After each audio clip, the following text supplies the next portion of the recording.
Hi, everybody. Thank you so much for joining us. Welcome to this month's expert interview for the PPC Marketing System. Today, we have Matt Halloran with Top Advisor Marketing Podcast and ProudMouth Podcasting. Matt, thank you so much for being here. We're so excited to have you. The community, when I told them you were coming on last month, we're super jazzed about it. I'm super happy to be here. Thanks for having me.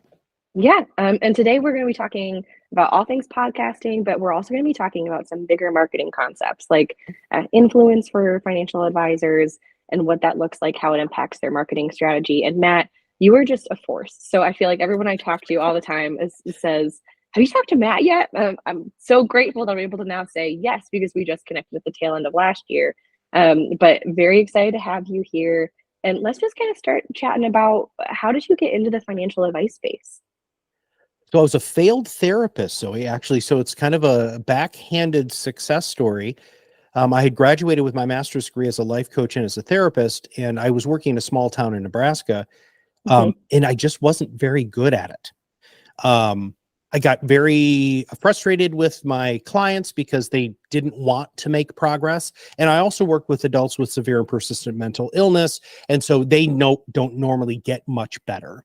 Right. And so I remember driving home from the office, and I used to cry the whole way home because that's how, people are just dumping stuff on you. So you got to get it in. For me, I don't have a problem with that. And so that was the way that I would just kind of cast off all of the yuckiness that happened during the day. And I would get home and my wife said to me, because she's my best friend, she said, how much longer can you do this? So here's what happened. I went to monster.com and I typed in coach, and I just wanted to see what came up. And only two things came up. One was Vistage, which is a huge coaching program. And it was to buy into it, it was $250,000. And I was broke. Okay. And the second one was Carson Consulting, which at the time was called Peak. And so I applied there, and through a series of crazy events, he hired me with no financial services experience. And that's actually how I got into financial services. I had no experience. I've never been an advisor. I've had my life, health, and annuity license off and on for lots of different reasons, but that's how I got into the space. That's amazing. I feel like most FinServ professionals I talk to, some of them come from an advice background, but especially lately, the more and more people I talk to have kind of fallen into it. I know I did. I was sort of similar, like failed salesperson that I was like, I hate this. I don't want to do this anymore. It was a lot of cold calling. And I was okay at it, but it just was not lighting me up. Similar situation where I like had a 2-hour commute home in Chicago, was a lot of crying because I did not like it.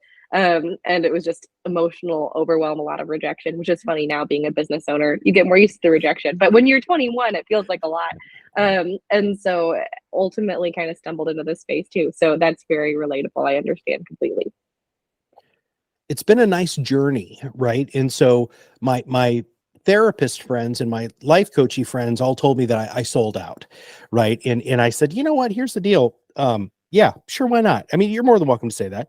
I'm not doing this just altruistically anymore. I'm doing it because I'd actually like to make a living.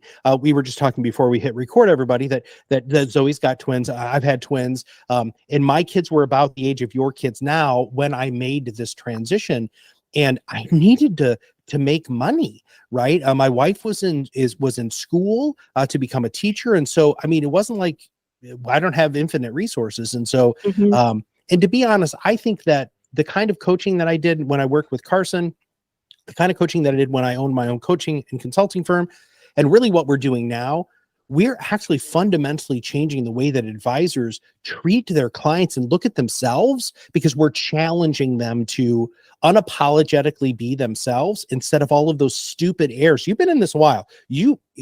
Zoe, wasn't that long ago when it was all about the watches and the cars and everything, and people are starting to shift and realize it's more about making real impact than the bravado that was so common in financial services. Absolutely. Yes, I completely agree. And I think authenticity is sort of a consistent thread for both of us in everything that we do, and education, empowering advisors to be their best and most authentic selves. I just think that's such a good mission. Tell me a little bit about what you do. So you got the podcast, you have a podcasting company that serves advisors, but then you're also launching some new stuff. So let's kind of let people know what's going on. So about 6 years ago, I partnered up with my now business partner, Kirk Lowe. He was a marketing and branding expert in this space and ran a very successful company called Tacta Brand. And I was running a very boutique life coaching practice management company for financial services professionals. And both of us were like, we just want to try something new. And so we merged together. And we were actually called Top Advisor Marketing when we first started. We didn't have a product. We had no clients. And so for quite a while, Kirk and I really didn't make any money because we were building things. And then him and I decided we were going to start podcasting. And honestly, Zoe, we have built our entire business. We're at 34 team members now, our entire business off of our podcast. So we have very specific techniques that we use from the Top Advisor Marketing podcast that brings on people like you. And then all of a sudden you share our thought leadership with your audience and we build these concentric circles of influence. So that's how we really grew. And now we've done 7,000 episodes for advisors and over 250,000 social media posts. So we are a high volume shop. So we've had to build unbelievable systems to make sure that we're firing on all cylinders.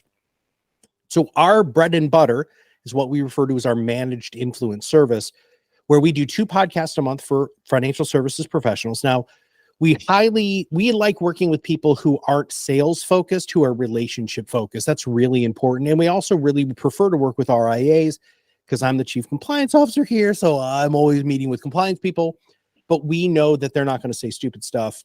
And it's just easier to get everything through. So that's our day to day. So we run anywhere from 100 to 200 episodes a month for advisors here in North America. We do have a couple of Canadian clients. But what we're really focusing on now is that is what is referred to as unscalable business, right? So it's very labor intensive.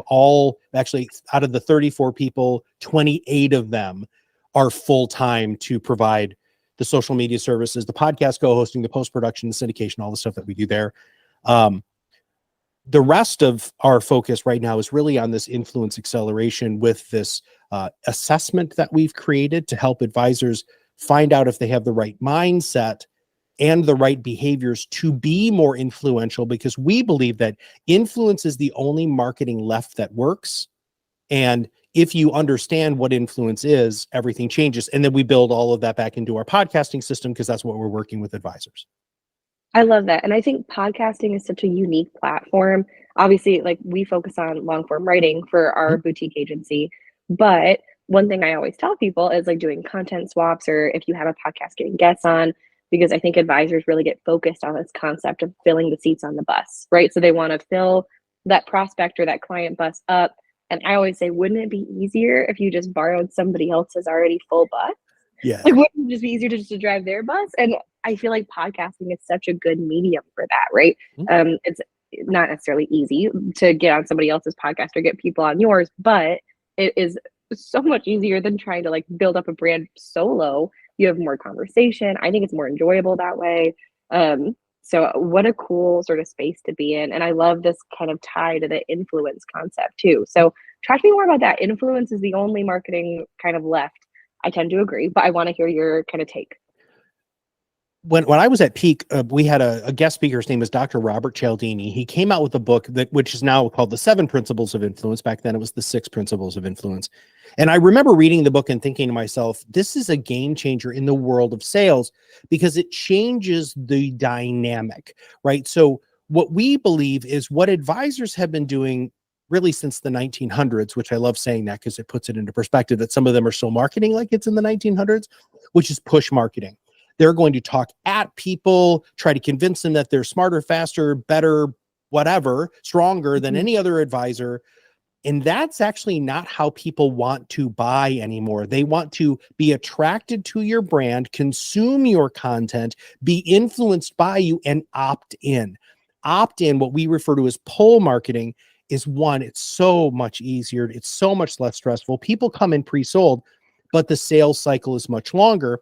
And you as a business owner and I as a business owner know that we're wildly impatient, that we need results sooner rather than later. But the most successful companies take that 18 to 24 month view. In fact, you and I talked a little bit about that when it comes to long form content. because what you guys do and what we do is actually exactly the same. We're just doing two different medias.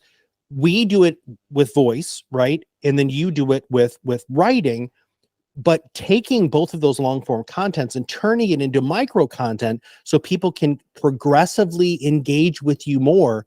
It's not like, the most expensive commercial break in television history was Friends.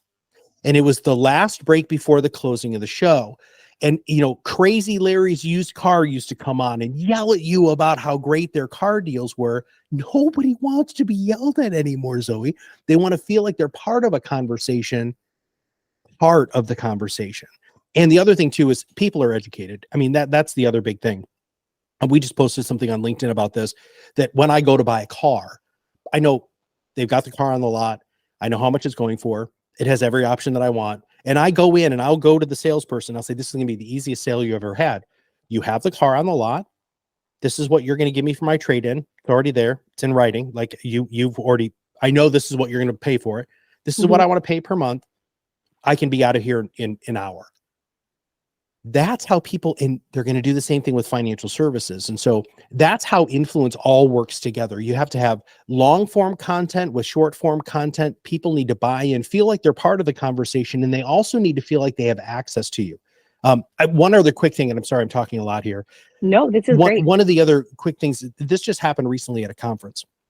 So we're at the FPA annual, and I had just hired our national sales manager. His name is Mark, and he's from sales. This guy's amazing. And he was just getting introduced to our community. FPA annual is kind of a big deal in Seattle. And this guy came up to me, gives me this huge hug, starts talking to me. He talked to me for about 10 minutes straight, telling me about me, telling about him, all the things we have in common, the fact that he loved the podcast, that he's been following me on social, and he loves ProudMouth and all of this stuff. And then he shakes my hand and said, hey, man, I'll see you at lunch or whatever. And he walks away. And Mark looks at me and he goes, man, what is that guy, like your best friend? I said, I don't know who that guy is. And he's like, what? It's like, that's influence. What you just experienced is actually what we are teaching here. We give it all away, Zoe. And you know what? Here's the deal. This is who I am. Like when I leave work, I am not a different person. I mean, sometimes I'll turn it up, right? But the Muppetness that is Matt Halloran is the Muppetness that's across everything. And so I want people to know me. We are helping attract people who are like-minded and who like who we are and what we do. And then we have experiences like that. Could you imagine as an advisor, if somebody came up to you and said, Zoe, oh my God, those last 3 blogs that you wrote were freaking game changers. I've handed them out to everybody I know because they're so applicable. That's what you are talking about. That's what I'm talking about. That's why we are stronger together. Yes, absolutely. And I'm a big fan too of that idea of handing out blog content or forwarding on a podcast episode. And what we always tell our clients is it's so much easier for your clients, for prospects who have been following you for years, who you may not even know yet, to forward something on than it is for them to dig out a business card or to try and remember what they saw that ad was about way back when.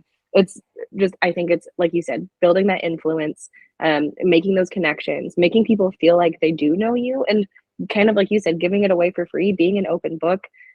For better or worse, when you're a business owner, that's kind of what it looks like, right? Like people have to buy you as a person and your personality and what you're bringing to the table, your authentic self.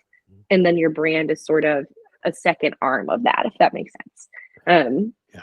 Well, so much is commoditized, right? Wonderful. And so, everybody, Kirk and I were just talking about this yesterday. Do you remember, you'll remember this, robo-advisors were going to change the world. It really hasn't made that big of a difference, right? Because people want the human connection. Robo-advice has taken the commoditized aspects of financial services and put it where it belongs. The one thing that advisors hang their hat on all the time, which just cracks me up, is performance. The one thing they have no control over at all is the thing that they're always talking to their clients about.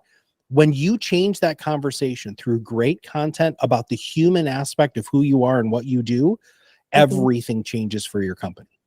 Yeah, I couldn't agree more. And I think the clients we see who have the most success, whether it's in podcasting, and we have clients who do both, right? Who use the blog post as a kickoff point for 10 different podcast episodes or something like that.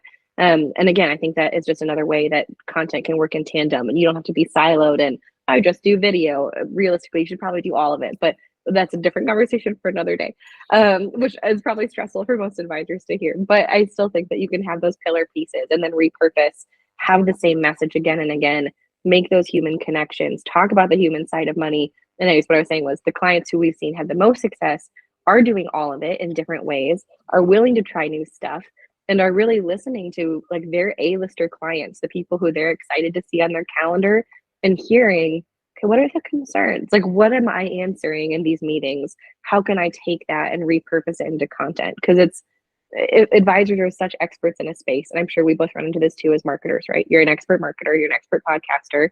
So stuff that feels basic to you is not for someone like me who is, hey, I tried a podcast way back when. Please don't go find it or listen to it. I was not good at it. But I enjoyed sort of the conversational element, which has shown up in things like this. So these sort of recorded webinars, things like that. So anyways, long story short, I am all about the influence marketing concept. Super excited about the accelerator program. Excited about everything you're bringing to the table in the podcasting realm and kind of beyond. Let's talk podcasting, kind of block and tackle logistics. I get questions on this all the time, and I am bad at answering them because podcasting is not my jam. You can see I've got like AirPods. We're recording in Google Meet. This is not my typical, bread and butter setup, but this gets the job done. And that's usually what I tell advisors. Start with what gets the job done. What do you have available to you right now? But if an advisor is looking at something, and we have a lot of people in the membership community kind of ready to level up, whether it's podcasting or video, what tools of the trade are you recommending? I know before we hit record, we were talking about like your very cool headphones. What are you loving? Well, the first thing is I love what. Let me actually kind of back up just a little bit. You're absolutely right. Just start. Gosh, goodness gracious, just hit freaking record, right? You have to start. You're going to suck, okay? It doesn't matter what equipment you have. It doesn't matter what platform you're using. You're not going to be good at it. I started doing radio when I was 13, Zoe. Okay, being behind a microphone is something I've had for however many years, 37 years of my life, right? And so I love this. I don't expect advisors to love it either. But one, they overthink everything, right? Which is kind of what makes a great advisor, right? Yes, absolutely. But they don't need to overthink this. What just happened in your client meeting should be a video. What just happened in your client meeting can be a podcast. What just happened can be the content that you help your clients write. That's the sort of stuff that works really well. Okay, but what am I loving? So first off, what I'm not loving is the Yeti microphone. Nobody should ever buy that microphone ever again. I don't care what every person says that it's the best podcasting mic. It's terrible. And the reason why is it picks up too much stuff.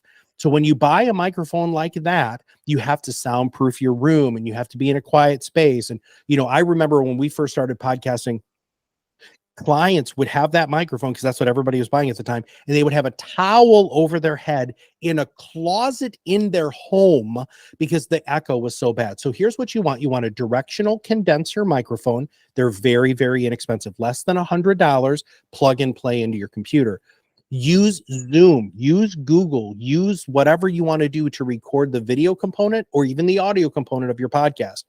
If you want to level up, Riverside is hands down the best program that's out there. I'm not going to get into, I can get really nerdy on that stuff, so I won't. Schedule the time, plan ahead. So if you really want to start a podcast and level up, before you ever hit record, you have to understand that you need to have 12 podcast episodes outlined, because what most of you are going to do is you're going to start it and then you're going to quit. It's something legitimate. In our world, it's called pod fade. I did it. Yeah. I did 3 episodes and was like, I am out. I don't want to do this anymore. So I understand. So it's usually 6 to 8 episodes when people tap out. You were smart and tapped out even earlier, but you don't want to do that to your clients. You don't want people to say, oh my God, Zoe's got a podcast. I can't wait to listen. And then you tap out because you can't do it. We have in our PodRocket Academy, we have a free course. It's called Podcasting 101. I talk about everything that you could ever need to know about starting your podcast, where to syndicate it, how to edit the show. Again, equipment, planning, all of those things. And I'm not trying to dodge your question, but here's the deal. Buy a good directional condenser microphone. Go to Amazon or where B&H is better, by the way. Go to B&H, type in directional condenser microphone, buy whatever's the cheapest. I mean, you can get one for $29, by the way. Mm-hmm. Plug it into your computer and then practice. Something that a lot of people don't realize about podcasting is this is a show. It's a show. We have something called the perfect podcast formula. It's entertainment, education, storytelling, call to action. A perfect podcast or a perfect blog or a perfect interview or a perfect client meeting has those 4 components. And all of you who are listening to this right now are like, well, holy crap, Matt, you're right. I do tell a lot of stories and I try to be entertaining and I always educate. And I'm usually telling somebody they need to do something at the end of the meeting. That's the same format that we recommend. But plan your 12 podcasts. We use a product called MindMeister, which is a visual mind mapping tool. So you'll come up with your topic and then you can kind of splay it out with different talking points. And then I always think interviewing or being interviewed is the best way to get launched, because if you're going to try to solo cast for 27 minutes, which is the ideal podcast length, by the way, all research shows that, man, Zoe, could you imagine having to talk for 27 minutes straight? That's brutal. No, it would be exhausting. And I mean, we're marketers, we do this all the time, and I would find it exhausting. And so I think too, a lot of advisors don't realize how much they have to say on a topic. And in that case, like when it comes to content calendar building, so that's something we're really passionate about, break it up, right? Like, so you said 27 minutes is ideal. I've had people come to me and say like, okay, like I wanted to record, we do some short form video based on our blog posts we write for clients, for social media, nothing fancy, just trying to get their faces out there. But they will often say, okay, like, you know, under 3 minutes, I've got this, and submit a 10-minute clip and saying, okay, I just had more to say. So in that case, you may have a pretty good, like either audio or video podcast on your hands if you expand a little and then break it up into a series. So I like that idea too. Well, you just had something really, really important. So video should be sub 5 minutes, right? I mean, honestly, if it's anything, and again, research plays all this. You can Google it right now. You know, what's the ideal length for a video for business? They're going to say it's sub 5, right? We recommend that it needs to be about 3. But you said something else that I think is really, really powerful, and we're really hitting this hard on social right now, is repeating yourself. Advisors think that they have to, so most of our clients do 24 episodes a year. So we have a two podcast a month system in the system that I was telling you about, our managed influence system. And then we take that podcast, chop it up into a bunch of stuff and turn it into other forms of content. But they'll say, Matt, I'm going to run out of things to say. No, you're not. Zoe, people need to remember that people remember about 20% of what they hear. How often do you listen to the same music? That's a legitimate, not a rhetorical question. I mean, do you listen to music all the time? All the time. Yes. Yeah. I and have with listened. My toddlers, I think we've listened to the Frozen soundtrack at least 3 times a day. So it's often. Yeah. Well, that's absolutely fantastic. What an absolutely fantastic soundtrack. Now that might get mind-numbing, but like if you're driving around and you're going to listen to music and you're not going to listen to a podcast, you're going to turn to your favorite station. Why is it your favorite station? Because it plays the songs you want to hear.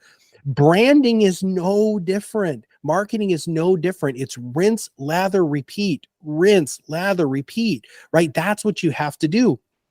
I cannot tell you how many times that I say the same thing on our podcast. Nobody says to me, Zoe, gosh, Matt, you said be your own loud 95 times in the last year, or you should unapologetically be yourself. No, you have to say that stuff. And you as advisors need to have those core brand messaging, which by the way, I know Zoe can help you with. She's freaking brilliant at this stuff. Make sure that you know what you should be saying, and every piece of content needs to reinforce that message. Don't overthink it. Just hit record. I love that. I think it's so important. And we call these things like your pillar topics or your pillar content pieces. And I had read somewhere, I don't remember who the marketer was, which is awful, but it was when I was first getting started. And they had said, I think it was on a podcast I was listening to, shocker. It was, even though I can't do them, I like listening to podcasts a lot. So she had said 5 stories. You need 5 consistent stories all the time that you just repeat again and again and again, and that's your brand. Like these are it could be, I love to eat pizza on Fridays with the family, whatever the thing is. And then people get to know you as, when I first got started, a big story or brand element that I had was that I used to work at Starbucks, and so I'm a bit of a coffee snob. And so like everyone would be like, oh, like I'm sending you coffee for your client. And like it was kind of jokey, but hey, it worked. And it was a way to personalize, it was a way to connect. Build those relationships. And advisors have the same thing, whether you're a solo or a massive firm. So I completely agree with you. I think repeating yourself is fantastic. It just helps build a solid brand. It helps your clients remember why they hired you and prospects realize why they should. Absolutely. Amen, sister. Yeah. Absolutely. Well, okay, let's talk a little bit more about your services at ProudMouth and what it looks like with the new Influence Accelerator. I just want to hear more about it and what people can look for. I know you mentioned the free course. We'll include all Mhm. of this in the notes as well, but let's kind of just dig into what y'all offer and where people can find you. It all is based off of our influence readiness score. So what we have decided was we want to become like the Riskalyze of influence in financial services. Well, hopefully even bigger than financial services. So Riskalyze being that core risk tolerance thing. Most advisors use the risk tolerance conversation to close business or whatever, make financial decisions for their clients. We want to do the same thing when it comes to marketing. So what we are offering is a free 5-minute test. It takes 5 minutes, about 20 questions, and you are going to get a score. At the end of that, you're going to be able to see where your gaps are. Because here's the deal, Zoe. You don't know what you don't know. And so many advisors go out and they think that they're going to be able to shoot video or write blogs or do all of the stuff. I don't care if you hire people to do it on your own, but they don't know what they don't know. You said it earlier. Just because you're a great advisor doesn't mean you're a great marketer. And in fact, most of you aren't great marketers, and that's okay. I'm not a great financial advisor. I've interviewed 1,000 financial services professionals. Still doesn't mean that I'm going to give good financial advice. In fact, I'm not licensed for a reason. Anyway, whatever. But so everything starts with that. And then you have the opportunity to go into different levels in our academy. And that's really, Zoe, where we want everybody to start. I want you to start taking courses and think to yourself, do I want to do this or not? But most importantly, get somebody on your team to do it. You as a financial advisor need to focus on your lane. Your lane is providing great financial advice, meeting clients, and bringing in new business. That's what you should be doing, right? If you have anybody on your team who even has an inkling of wanting to do marketing, the PodRocket Academy is absolutely fantastic for them. So the Academy is a really big component of where we're really moving in the future. We've got about 40 courses in there now, and we cover everything. Well, we don't cover blogging, which you and I are already talking about, but we don't actually have a blogging course in there right now, or really a writing course. But we do have video. Katie Braden just shot an unbelievable video course for us. Bill Cates has a referral course in there. My friend Stephen Wershing's got a great advisory board course in there. Adri Miller Heckman has got a how to sell to women course in there. So we're getting a lot of our strategic partners and our friends to start putting their thought leadership in here, because we want this to be a one-stop educational source for people who want to accelerate their influence. But most importantly, it teaches you where you are on our influence continuum. Most of you are selling to skeptics. What we want to do is have fans come in pre-sold and ready to buy for you. And if you do the things, and if you fill those gaps from the score that we have, you're going to start seeing your your influence accelerate. And lastly, we have a much more in-depth questionnaire too. So we have the influence readiness test, which is over 100 questions. It takes about 35 minutes to complete this. But then what you get is you get what we call mission control in our academy, where you can see where all of the gaps are. And here's what's really cool is you can click on one of the things that you scored poorly on, and it takes you directly to the course that you need to complete to learn how to accelerate your influence. We've gamified everything too. There's badges. You have to unlock different levels. We're building this whole kind of like an influence bucks thing in there too, so that people can continuously level up and they can get swag and they can get opportunities. But yeah, we've really tried to make this as engaging as possible, because influence, again, it's the only marketing that works. Somebody had said to me, it was actually, we were talking about bringing on somebody. Oh no, it was one of our clients. I'm sorry. So he brought in a very famous woman who wrote a book called Molly's Game. Okay. Yeah, and Jessica Chastain played this woman, right? And it Okay. was Gotcha. crazy because he had the celebrity on his podcast. That's a celebrity endorsement for his podcast. His numbers exploded, right? Celebrity influencers work. And if you're an advisor, think about who is really well known in your community. Who can you do what you talked about earlier, kind of hitch your wagon to, right? And have those people help pull you along. Here's the big difference that's happened in our world today. You don't have to do it alone. You know, and you know what? Don't do it alone. Stop feeling like you're on an island. hang out with your centers of influence, the real estate agents, the estate planning attorneys, the CPAs, start building business with them. They are going to want it too. And then that old adage that always happens, well, I always give them business, they never give me business. That's because there's no reason for them to give you business, because you're not working together. That's how everybody wins. That scarcity mindset crap that we all lived in for so many years, those of us who've opened our kind of hearts and minds to the fact that there's more than enough to go around, that's where everything changes. Great abundance mindset. Understand that influence is the only way to go. And also try to do your best to be yourself, because it's exhausting being somebody else. If you are yourself, Zoe, that's why people want to buy them anyway. It is. And honestly, too, I think a couple of things that you said that I think are important that we'll circle back to, but just this idea that being yourself is the best way to go because everything else is exhausting. It's so true. And we call it like the prospect call meeting disconnect. Like, so if your marketing doesn't match who you are, if you have an ultra buttoned up formal website and someone comes in wanting and expecting that because that's what you've sold them on, and you show up at a pub in basketball shorts, whoa, like very different vibes. And so we have and I know PPC Marketing System members will know this, but we have like a tone guide, and several members have been like, gosh, I never even thought about what's my tone for my brand, but so critical, and make sure it's authentic to you. I think that's important. And then you had also said, reach out to those centers of influence and build together. I think that's also critical. We tell clients all the time, send your CPA friends pizzas during tax season. Like, just do what you need to do. Go out and grab coffee, grab drinks, just chat. Don't go alone. Even if it's just not even to try and, well, I'll send you clients if you blah, blah, blah. Nope. Just have authentic conversations, build relationships, because ultimately that's another form of marketing, right?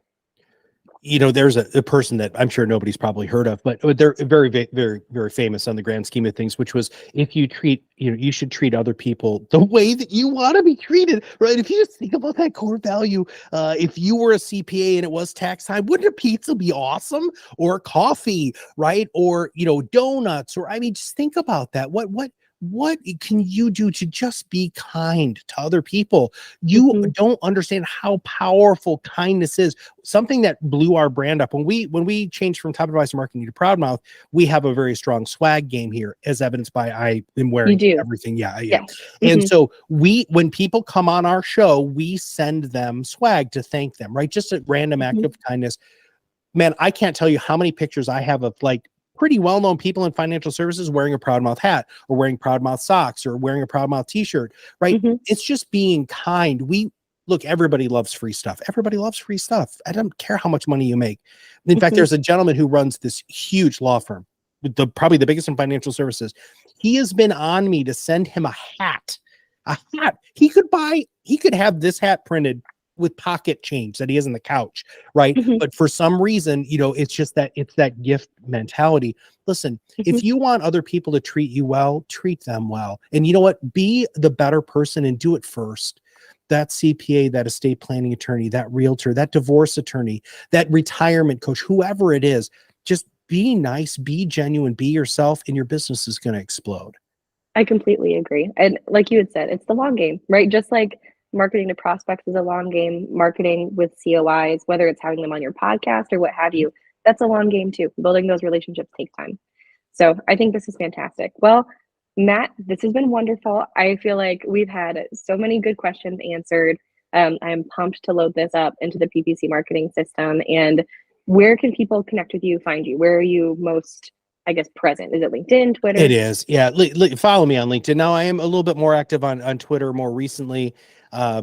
Mostly, but it's not as proudmouthian as it is just me sharing funny things or things that I want to have people stay mindful. That's my audience. So I have a very large Twitter audience from when I was a life coach. And so I still kind of do a little bit of that, but yeah, follow me on LinkedIn. Hey, if you guys have any questions, just DM me on LinkedIn. I'm super wicked crazy active on LinkedIn. I spend a lot of time there because it works, right? We've grown our business from our podcast and LinkedIn. And so, and I also give a lot of stuff away. I'll leave you with this. They're brothers. They started their own podcasting company. They had reached out to me on LinkedIn and say, hey, look, you've grown a really big agency. Can we ask you for advice? Now, just so you know, they're competition technically for us. I mean, I spent an hour with them on the phone yesterday just answering questions, because here's the deal. Are they competition? Maybe. Is there more than enough to go around? I can't even handle the amount of business that even is potentially out there. And if I can help somebody else do it well and right with the right mindset, let's go ahead and do it. So if you're a financial services professional, you have questions about podcasting, about influence, about really how to maybe potentially figure out how to unapologetically be yourself, just go ahead and message me, and I'm more than happy to answer your questions. I love it. Thank you so much, Matt. Thanks for being here. And everyone, we will add information on where you can find Matt, where to connect with him, information about the academy he's referencing here, all in the notes within the PPC marketing system. So thanks and have a good rest of your day.